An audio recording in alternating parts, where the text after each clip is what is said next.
Twelfth class. आज हम Indian economy का चैप्टर फर्स्ट रीड करेंगे। एक्चुअली क्या है, इस चैप्टर में हमें ये बताया जाएगा कि इंडियन इकोनॉमी का मतलब क्या है, कि स्टार्टिंग कहाँ से हुई थी और अभी हम कहाँ पर पहुँच गए। इन सब चीज़ों को लेकर इस चैप्टर, इस पूरी बुक में आपके साथ डिस्कस किया है।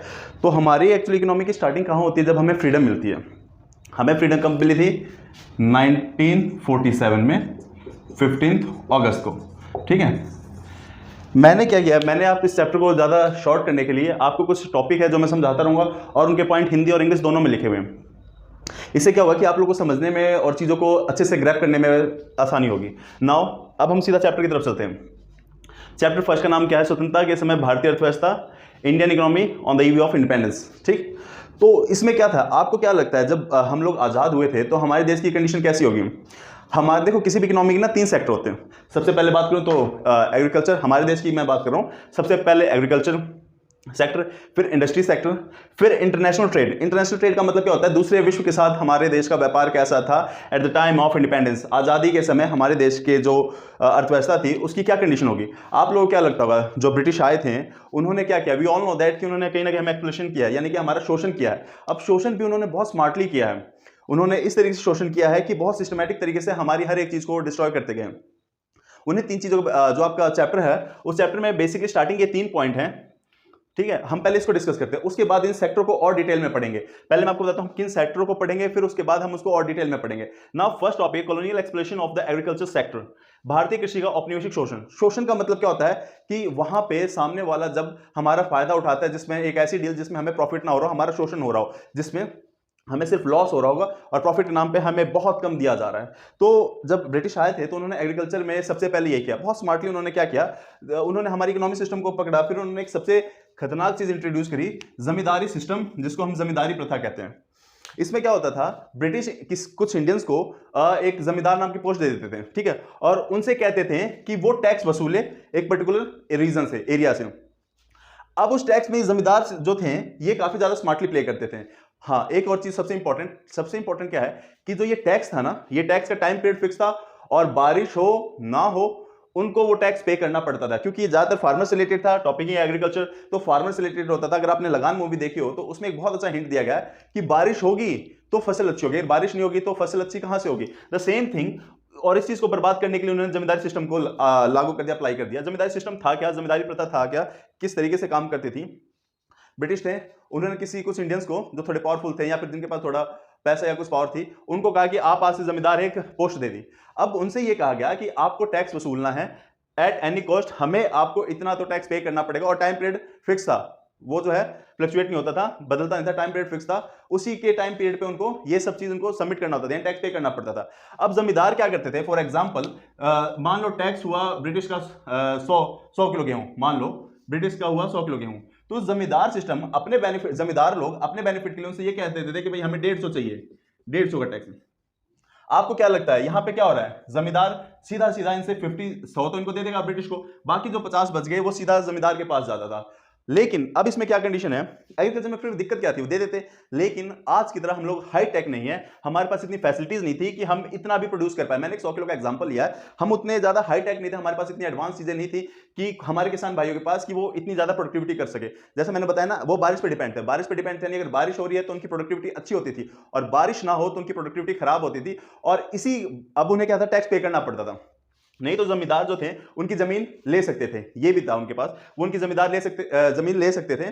और अब मान लो किसी किसान भाई ने टैक्स नहीं दे पाया, उनकी फसल अच्छी नहीं हुई, तो वो क्या करते थे, वो किसी से उधार लेते थे, गिरवी रखते थे किसी चीज को, और यहां पे वो एक ट्रैप में, एक जाल में फंस जाते थे। यानी कि बेचारे जो थे, एक टैक्स जो हाई था, जमींदारों के कारण ये हाई हो गया था। वैसे ये पहले ब्रिटिश वालों ने भी हाई रखा था, लेकिन जमींदारों के कारण और ये हाई हो गया था। तो उनको अपनी जमीन, अपनी प्रॉपर्टी, हर एक चीज से धीरे धीरे हाथ धोना पड़ता था बिकॉज ऑफ जमींदारी सिस्टम। और ये जमींदारी सिस्टम किसके कारण आया था? ब्रिटिश वालों ने लगाया था। तो यहां पे आप देखो, जमींदारी सिस्टम का एक मतलब एक टूल, एक यूज करके, एक वेपन यूज करके इन्होंने हमारे एग्रीकल्चर को प्रॉपर डिस्ट्रॉय कर दिया, हमारे किसान भाइयों को बहुत ज्यादा परेशानियों में मतलब डुबो दिया। इसके बारे में हम चैप्टर में ही पढ़ेंगे और क्या क्या प्रॉब्लम थी जो इस चीज के, जिसके कारण हमारा एग्रीकल्चर खराब हुआ, हमारा एग्रीकल्चर सेक्टर काफी ज्यादा जो है पिछड़ा हो गया। ठीक, नाउ सेकंड टॉपिक जो हम पढ़ेंगे, colonial exploration of industrial sector. Industrial sector का मतलब हो गया उद्योग। भारत देश जो था उसका उद्योग कैसा था? एक बात ध्यान रखना, जब ब्रिटिश नहीं आए थे ना, तो ब्रिटिश नहीं आए थे, मैं इस बार इसको मिटा देता हूं, मैं आपको एक समझाता हूं चीज। ठीक, ब्रिटिश जब नहीं आए थे तो ये वर्ल्ड है, ठीक है, और ये इंडिया है, ये इंडिया है। पूरे वर्ल्ड में हमारे हैंडीक्राफ्ट, हस्तशिल्प वर्ल्ड वाइड फेमस थे। सिर्फ हैंडीक्राफ्ट नहीं, हमारे मसाले, हमारे कुछ प्रीशियस स्टोन्स होते थे, हमारे मेटल्स बहुत ज्यादा डिमांडिंग में थे, बहुत ज्यादा डिमांडिंग में थे जब ब्रिटिश नहीं आए थे। तो हम क्या करते थे, उनको अपना रॉ मटेरियल्स देते थे, कच्चा माल देते थे, रॉ मटेरियल्स देते थे, कच्चा माल देते थे हम उनको, और बदले में उनसे क्या लेते थे, हम लेते थे गोल्ड, सोना लेते थे। आपको समझ में आ रहा है ना हमारे देश का नाम सोने की चिड़िया क्यों पड़ा? क्योंकि हम लोग वर्ल्ड वाइड इतने ज्यादा फेमस थे अपने प्रोडक्ट्स के लिए कि हम वर्ल्ड को सामान बेचते थे और डिमांड भी बहुत अच्छी थी। यू ऑल नो दैट कि अगर प्रोडक्ट अच्छा है तो उसकी डिमांड बढ़ेगी। पूरे वर्ल्ड में हमारे हैंडीक्राफ्ट्स, हमारे मेटल्स और हमारे स्टोन्स, प्रीशियस स्टोन्स जो थे, अच्छे पत्थर, ये सब मेटल, धातु, ये सब चीज हम वर्ल्ड को बेचते थे और उसके बदले हम लेते थे उनसे गोल्ड। लेकिन इस जैसे ही ब्रिटिश आए, जिन्होंने हमें एक्सप्लोरेशन स्टार्ट किया, उन्होंने क्या किया देखो, सबसे पहले वो तो हमसे फ्री में या बहुत कम रेट पे रॉ मटेरियल लेते थे। अब सारा खेल चला गया ब्रिटिश के पास, ब्रिटिश के पास चला गया, ठीक है। अराउंड 55% से ज्यादा ट्रेड हम ब्रिटिश के साथ करते थे मजबूरी के कारण, क्योंकि एक्चुअल उन्होंने हमें गुलाम बना रखा था। तो रॉ मटेरियल वो हमसे लेते थे, बदले में क्या देते हो हमें, गोल्ड नहीं, वो हमें देते थे finished goods. Finished goods, finished goods means अंतिम वस्तुएं, अंतिम वस्तुएं, तैयार वस्तुएं, ये देते थे। लॉस में नहीं चले गए हम लोग। जब हमें गुलाम बनाया गया तो ब्रिटिश वाले जबरदस्ती हमसे रॉ मटेरियल खरीदते थे, हमारे किसान भाइयों से, हमारे यहाँ से, ठीक है, या फिर हमारे इंडस्ट्रीज को डिस्ट्रॉय करने के लिए उन्होंने ये सब चीज किया। हमारे यहाँ से जबरदस्ती रॉ मटेरियल खरीदते थे और हमें फोर्सफुली वो रॉ मटेरियल को फाइनल गुड में कन्वर्ट करके हमें ही बेचते थे, वो भी हाई कॉस्ट पे। इसको ऐसे समझो, 10 पैसे की हमसे चीज खरीद के ले गए और वापस जो हमें बेचना है तो हमें 15 रुपए 20 रुपए में बेच रहे हैं। तो कहीं ना कहीं हमारा शोषण हो रहा था ना। तो ये चीज क्या था, इसके लिए भी उन्होंने बहुत स्मार्टली किया। अब ये जो हमारा हैंडीक्राफ्ट सिस्टम था, उसके लिए उन्होंने क्या किया, सबसे पहले उन्होंने क्या किया, राज दरबार खत्म करें। राज दरबार क्या होते थे, जो राजाओं का दरबार लगता था ना, जैसे आपने सुना अकबर बीरबल, ऐसी स्टोरी सुनी होंगी। उसमें क्या होता था, जैसे एक पेंटर है, इसका मैं एग्जांपल लेता हूं, एक पेंटर है जो बहुत अच्छी पेंटिंग बनाता है, मार्केट में उसकी पेंटिंग 1000 रुपए में बिकती है। लेकिन वही पेंटिंग अगर हमारे प्रधानमंत्री, हमारे किसी मंत्री को पसंद आ गया तो वो पेंटिंग 1000 रुपए की जगह 50,000 रुपए में बिक सकती है। तो यहां पर राज दरबार लगने से फायदा ये होता था, जो हमारे ये हस्तशिल्पकार थे, जो हाथों से चीजें बनाते, हैंडीक्राफ्ट थे, वो बनाते थे, उनको क्या होता था, बहुत बेनिफिट होता था राज दरबार से। बता देना कैसे, क्योंकि वो राज दरबार में अपना प्रोडक्ट लेके जाते थे, उन्हें शो करते थे राजाओं को, और सभा में शो करते थे, किसी को अच्छा लगता था वो उनसे परचेज कर लेते थे और बहुत अच्छी कीमत देते थे। तो सबसे पहले उन्होंने क्या किया, राज दरबार सिस्टम खत्म किया, ठीक है। इसके कारण क्या हुआ, हमारे हैंडीक्राफ्ट बेरोजगार होने लगे, क्योंकि क्यों, अब राज दरबार खत्म हो गया तो उनका प्रोडक्ट अब एक अच्छे कॉस्ट में नहीं बिक सकता था। दूसरी चीज उन्होंने क्या की, मशीन को लेके आगे, मशीन को लेके आगे। अब मशीन क्या करती है, वी ऑल नो दैट, कहीं ना कहीं जो हाथों से बनी चीजें उससे कम टाइम में बनाती है। जैसे अगर एक शर्ट है, हाथ से अगर मान लो सपोज दैट 3 दिन में बन रहा है, मशीन एक ही दिन में 100 शर्ट बना दे रही है। तो यानी कि क्या हो रहा है, प्रोडक्शन एक काफी अच्छे लेवल पे हो रहा है, बहुत ज्यादा लेवल पे हो रहा है, हाथों से उतना नहीं हो रहा था। फिर हमारे देश की डिमांड जो है, मांग का एक नया रूप आ गया। पहले जैसे हम लोग एक सादा पहनते थे, धोती कुर्ता ये सब पहनते थे, ब्रिटिश हमारे लिए, हमें मतलब अट्रैक्ट करने के लिए क्या लें, शर्ट पैंट कोट ये सब चीज लेके आई, एक लिविंग स्टैंडर्ड उन्होंने सेट कर दिया। तो कहीं ना कहीं डिमांड भी चेंज हो गई, डिमांड चेंज हो गई। ब्रिटिश वालों ने क्या, जैसे ऐड दिखाते ना कि भाई हमारा प्रोडक्ट लो, ये चीज हो जाएगी, वो चीज होगी, सो ऑन, उसी तरीके से उन्होंने हमें एक नई चीज दिखाया, कि नया पहनावा दिखा, और हम वेस्टर्न की तरफ हमेशा अट्रैक्ट होते रहे। तो हमने जब उनका ड्रेस कल्चर देखा, उन चीजों को समझा, तो हम उसकी तरफ अट्रैक्ट होने लगे। तो वहीं जो हमारी एक बहुत बड़ी पॉपुलेशन इससे इन्फ्लुएंस होगी और वो उस ड्रेस, उस चीज को परचेज करने लगी, उनकी तरफ अट्रैक्ट होने लगी। अब क्या हुआ, जो हाथों से ये कारीगर थे, वो सामान बनाते, शर्ट पैंट जो बनाते थे, उनका तो बिजनेस ठप हो गया। क्यों, इंडस्ट्रीज में जो इंडस्ट्री सेक्टर क्यों खत्म हो गया, ब्रिटिश लेके आगे एक नई डिमांड, और जिनकी धोती कुर्ता या फिर जो अपनी शॉप थी या जो उनकी इंडस्ट्रीज थी, वो ठप हो गई, क्योंकि अब डिमांड ही अलग होगी ना। लुक गर्मी में आप लोग आइसक्रीम खा रहे हो, लेकिन क्या बहुत ज्यादा ठंड पड़ रही हो तब भी आप आइसक्रीम खाओगे?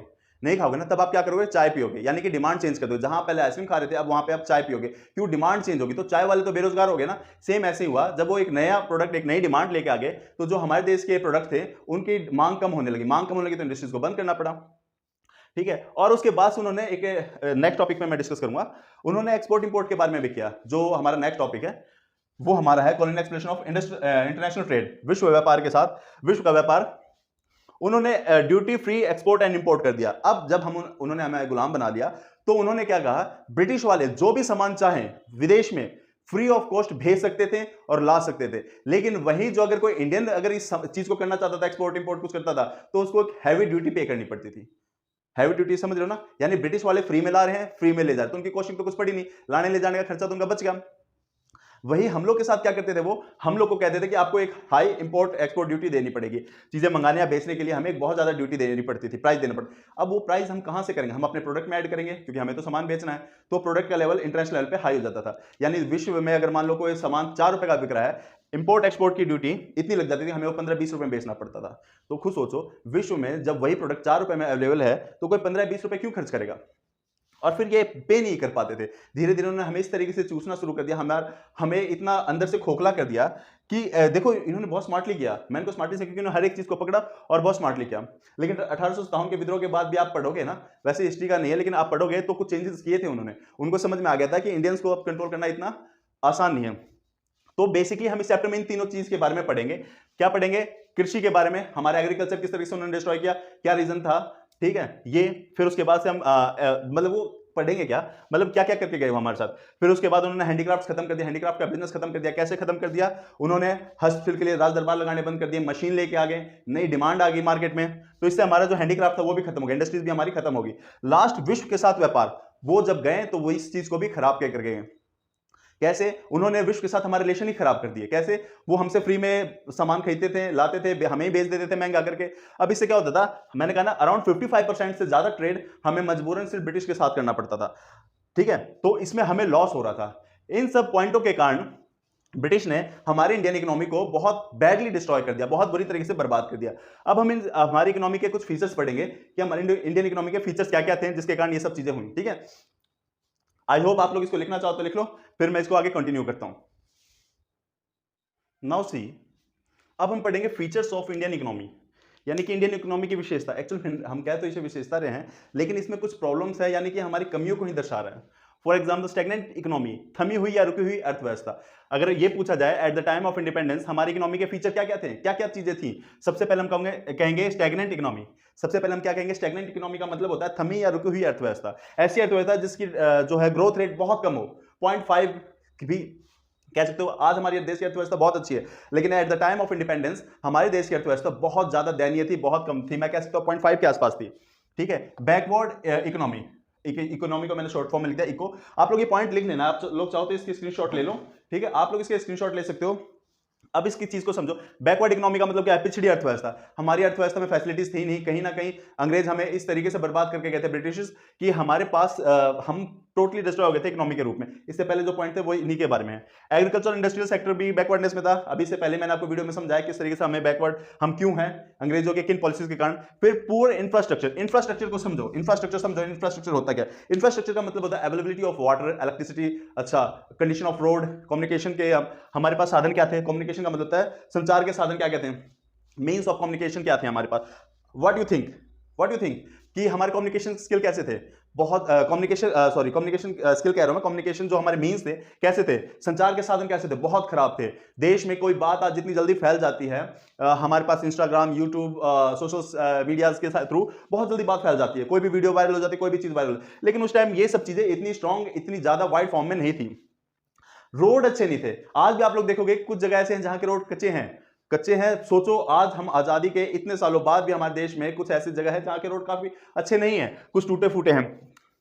लेकिन उस टाइम के बारे में सोचो, उस टाइम प्रोबेबली बहुत बड़ी संख्या में मैं कहूंगा हमारा जो इंफ्रास्ट्रक्चर रोड जो थे काफी अच्छे कंडीशन में नहीं थे। जितना आज वो पक्के हैं इतने पक्के नहीं थे, काफी रोड कच्चे थे। आप लोगों ने भी अपने आसपास के रोड देखे होंगे जो पहले काफी कच्चे थे, आज वो बन चुके हैं। तो सोचो 1947 में कैसी कंडीशन होगी, ठीक है। डिपेंडेंस ऑन इंपोर्ट, आयात पर निर्भरता, क्योंकि हमारे देश की प्रोडक्टिविटी थी नहीं अपनी। हमारे देश में हम खुद, हमारा इंफ्रास्ट्रक्चर था ही नहीं, हमारे इंडस्ट्रियल सेक्टर वो बर्बाद करके गए थे। तो हम लोग क्या करते, सिर्फ खरीदते थे। और इसी कारण 1991 में हमें न्यू पॉलिसी हमने एक्सेप्ट की थी। आगे मैं उस चैप्टर पे जब आऊंगा तो समझाऊंगा। हम लोग की जस्ट बिकॉज ऑफ आयात पर निर्भरता, डिपेंडेंस ऑन इंपोर्ट के कारण हमें बहुत ज्यादा नुकसान हुआ था, ठीक है। लास्ट है लिमिटेड अर्बनाइजेशन, सीमित शहरीकरण। सीमित शहरीकरण का मतलब क्या है, ब्रिटिश ने हमारे देश को डेवलप होने ही नहीं दिया। शहर का मतलब क्या है, एक ऐसी जगह जहां पे बहुत अच्छी फैसिलिटीज मिल जाती है, हर एक सुविधाएं मिल जाती हैं। लेकिन उस टाइम ब्रिटिश वालों ने क्या किया, हमारे देश को एक डेवलप होने ही नहीं दिया। उन्होंने सिर्फ हमें लूटा और अपने बेनिफिट के लिए हमारे रिसोर्सेज का यूज किया। तो इसी कारण शहर के नाम पे बहुत कम ही एरिया था और भारत की बहुत बड़ी जनसंख्या सिर्फ और सिर्फ गांव में रहती थी, ठीक है। और भी कुछ फीचर्स थे, लेकिन अगर आप इनको कर लेते हो और आपके पेपर में ये आता है, अगर आप इनको भी अच्छे से डिफाइन कर लेते हो तो आपके नंबर आ जाएंगे। तो फीचर्स ऑफ इकोनॉमी में आप क्या क्या पॉइंट डाल सकते हो, पेपर में आता है तो स्टैग्नेंट इकोनॉमी मतलब रुकी हुई अर्थव्यवस्था, 0.5 से भी कम थी कह सकते हो हमारे देश की उस टाइम ग्रोथ रेट। दूसरा बैकवर्ड इकोनॉमी, पिछड़ी अर्थव्यवस्था। पिछड़ी अर्थव्यवस्था का मतलब क्या है, हमारे देश के रिसोर्सेज सारे खत्म हो चुके थे, खत्म इन द सेंस बहुत ब्रूटली यूज किए गए थे ब्रिटिश के द्वारा, इसलिए हमारे पास आगे बढ़ने के लिए रिसोर्सेज बहुत कम थे, इसलिए हमारी इकोनॉमी बैकवर्ड थी।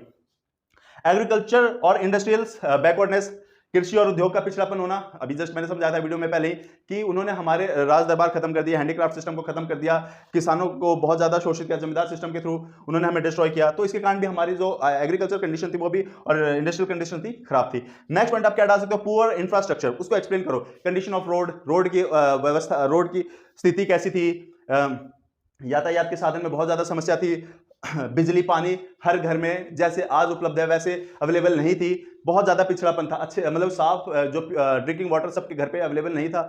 फिर उसके बाद से डिपेंडेंस ऑफ इंपोर्ट, यानी सिर्फ हम आयात कर रहे थे, मंगा रहे थे हम, यानी हम अपने पैसे खर्च कर रहे थे और मंगा रहे थे। अगर हम खुद ही अगर इसकी प्रोडक्टिविटी नहीं करेंगे, जैसा मेक इन इंडिया स्कीम चली, बहुत सारी चीजें चली हैं, एक ये चला हुआ है, तो इस चीज को हम इंडिपेंडेंस उस टाइम हम नहीं करते थे, हम सिर्फ खरीदते थे और खाते थे या यूज करते थे। आपको क्या लगता है, अगर आप चीज को, आपकी इनकम नहीं होगी, आप खर्च करते रहोगे तो क्या होगा, एक टाइम के बाद आपके पैसे खत्म हो जाएंगे ना, यही हमारे साथ भी होता है just because of dependence on import पे।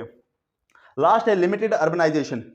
शहर उस टाइम 1947 के पास हमारे देश में शहरीकरण बहुत कम था, यानी बहुत लिमिटेड मात्रा में हम शहरी अर्बनाइजेशन कह सकते हैं। अदरवाइज देश की बहुत बड़ी पॉपुलेशन सिर्फ गांव में रहती थी, सिर्फ गांव में। ब्रिटिश ने हमें इस तरीके से एक्सप्लॉइट किया था, हमारा शोषण किया था कि हम शहरीकरण भी नहीं कर पाए। तो अगर फीचर्स ऑफ इंडियन इकोनॉमी ये आता है तो आप इन पॉइंटों को एक्सप्लेन कर सकते हो, जैसे मैंने किया, आप वर्ड टू वर्ड कर सकते हो, उसमें 2-3 लाइनें जोड़ दो, ठीक है, तो आप हेडिंग ये पॉइंट दे दो और उसके बाद उसको थोड़ा अपने वर्ड्स में एक्सप्लेन कर दो जैसे मैंने आपको समझाया, तो आपके मार्क्स आ जाएंगे, ठीक है। नेक्स्ट टॉपिक हमारा, इसके बाद क्या चैप्टर में वो बताता हूं। नाउ सी 12th क्लास, अब हम सेक्टर वाइज पढ़ेंगे, जैसे कि अभी हमारा पहला टॉपिक एग्रीकल्चर सेक्टर, ठीक है। कृषि की विशेषताएं का मतलब क्या, उस टाइम क्या था, लो प्रोडक्टिविटी। 1947 के पास जो था हमारी प्रोडक्टिविटी बहुत कम थी, ठीक है, लो प्रोडक्टिविटी। आप ये पॉइंट एक बार लिख लो बेशक, लो प्रोडक्टिविटी, ये सारी चीजें स्क्रीनशॉट लेना चाहो तो स्क्रीनशॉट ले लो। Now come to the point. Low productivity का मतलब क्या था, हमारे देश में जो किसान भाई थे और यानी उनकी प्रोडक्टिविटी बहुत कम थी, यानी बहुत कम अनाज उगा पा रहे थे, बहुत कम अनाज उगा रहे थे। Are you getting my point? इसका मतलब क्या है कि देश की मतलब कि साइज वही था, लेकिन बिकॉज हमारे पास साधन नहीं थे, मींस नहीं थे, ठीक है, एग्रीकल्चर के, तो कहीं ना कहीं इसके कारण हमारी प्रोडक्टिविटी अच्छी नहीं हो पाई थी। आगे भी पॉइंट्स है क्यों नहीं हो पाई थी। हाई डिग्री ऑफ अनसर्टेनिटी, वर्षा पर निर्भरता, लिख लेना, वर्षा पर निर्भरता। वर्षा पर निर्भरता का मतलब क्या, हाई डिग्री ऑफ अनसर्टेनिटी का मतलब क्या, अगर बारिश अच्छी हुई तो फसल अच्छी, और बारिश अच्छी नहीं हुई तो फसल अच्छी नहीं होगी, ठीक है, क्योंकि हमारे पास ना मींस नहीं थे, साधन नहीं थे। जैसे आज हमारे पास बहुत ज्यादा साधन है जिससे हम इन चीजों को, मतलब बारिश ना भी हो रही है तो हम कहीं ना कहीं ट्यूबवेल्स इन चीजों का यूज करके अपने खेत में पानी दे सकते हैं, लेकिन उस टाइम हमारे पास इतने अच्छे साधन नहीं थे, हमारा देश इतना डेवलप नहीं था, इसलिए हाई डिग्री ऑफ अनसर्टेनिटी, वर्षा पर निर्भरता होती थी। अगर वर्षा अच्छी तो फसल अच्छी, वर्षा खराब तो फसल खराब। डोमिनेंस ऑफ सब्सिस्टेंस फार्मिंग, निर्वाह कृषि का प्रभाव देखा गया था। उस निर्वाह कृषि का मतलब क्या है, जो भी किसान भाई होते थे वो सिर्फ इतनी प्रोडक्टिविटी करते थे कि उनकी फैमिली को ही अनाज, मतलब अपनी फैमिली के लिए सफिशिएंट अनाज ही करते थे।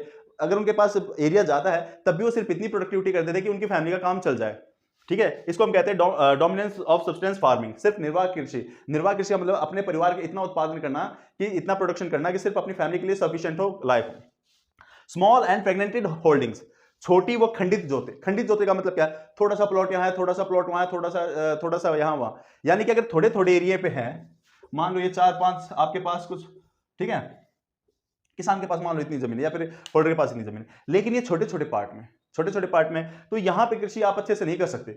एक 50 गज 60 गज के उसमें या फिर छोटे से एरिया में आप क्या प्रोडक्टिविटी करोगे, नहीं कर पाओगे ना। लेकिन अगर यही एक साथ होते हैं तो देखो कितना बड़ा एरिया हो जाता है इनके पास। Getting my point? Small holding, छोटी छोटी खंडित जोते थी, यानी कि एरिया था, जिसके कारण उनकी प्रोडक्टिविटी अच्छी नहीं थी, उनकी प्रोडक्टिविटी खराब थी।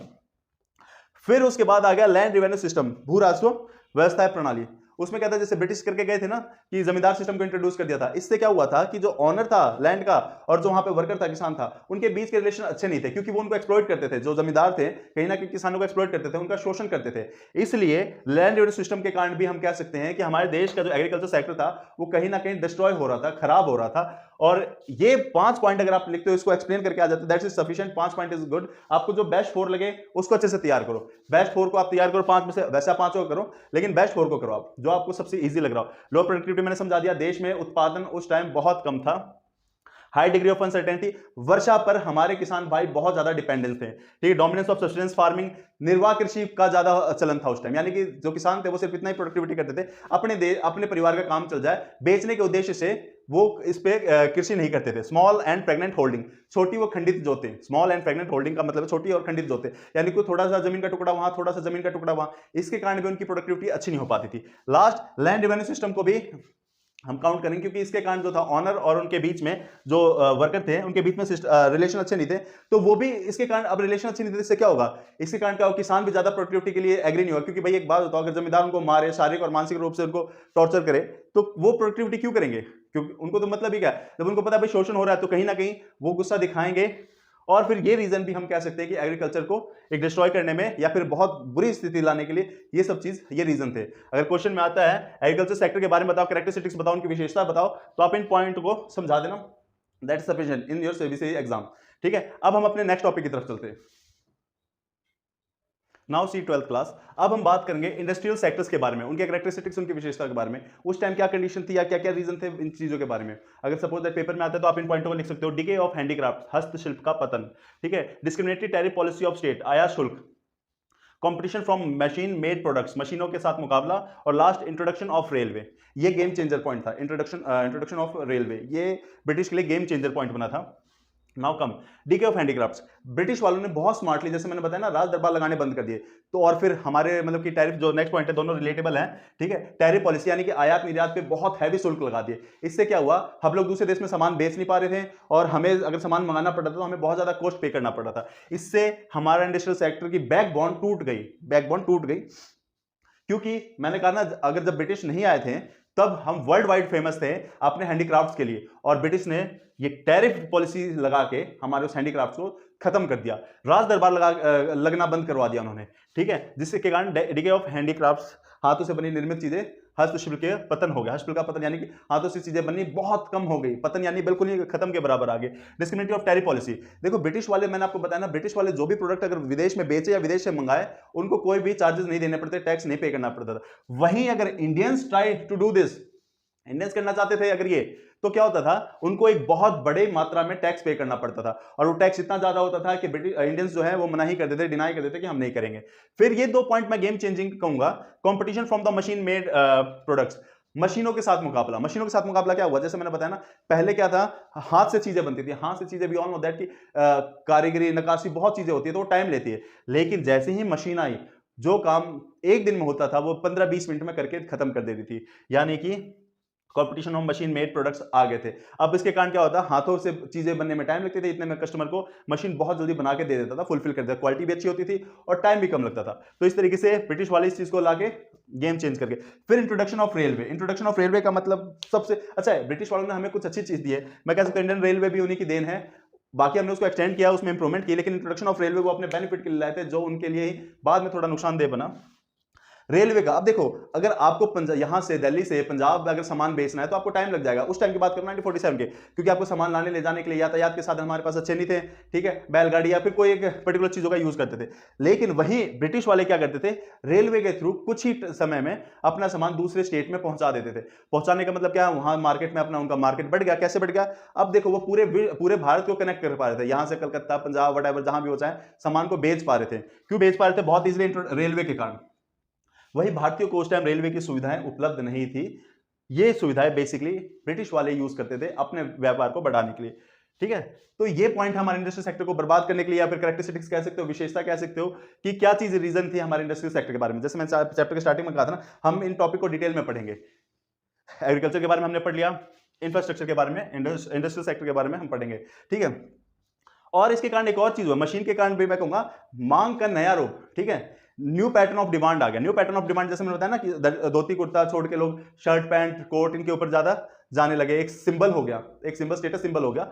उस तरीके से मतलब ये चीज हम समझने लगे ऐसा कि इस चीज को, तो डिमांड हमारी बदल गई। आप एक और पॉइंट ऐड कर सकते हो, न्यू पैटर्न ऑफ डिमांड, मांग का नया रूप। मांग का नया रूप लिख सकते हो, new pattern of demand, new pattern of demand, मांग का नया रूप, यानी डिमांड भी अब हमारी दूसरी हो गई थी। तो हमारे जो हमारे स्वदेशी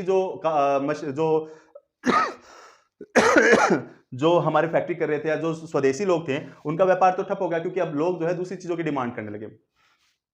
तो आई होप 12th क्लास आप लोग को ये सारे पॉइंट भी क्लियर हो गए। मैंने 5वां पॉइंट भी ऐड कर दिया था, न्यू पैटर्न ऑफ डिमांड, मांग का नया रूप। तो ये 5 पॉइंट मैंने आपको क्लियर कर दिए, ठीक है।